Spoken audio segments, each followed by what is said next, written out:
అందరికీ praise the lord. 8th మే ఈరోజు యేసయ్య మిమ్మల్ని చూసి చెప్తున్నది ఏంటంటే, మీరు తృప్తిగా భుజించి దానిలో సురక్షితంగా జీవించెదరు అని లేవియా కాండము 25:18లో చెప్పబడింది.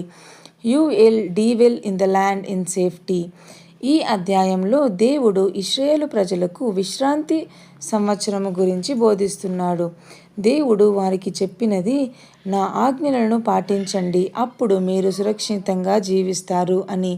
కాబట్టి ప్రియమైన బిడ్డలారా, దేవుని వాక్యాన్ని పాటించడం ఆశీర్వాదానికి మార్గం. దేవుని మార్గం మనకు మేలు కలిగిస్తుంది.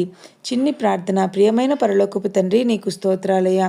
నీ ఆజ్ఞలను పాటించే హృదయాన్ని మాకు ఇవ్వుము తండ్రి. నీ మార్గంలో నడిచి శాంతి మరియు భద్రతను అనుభవించినట్లు మాకు సహాయం చేయుము తండ్రి. మా జీవితాన్ని నీ చిత్తానుసారం నడిపించుము తండ్రి.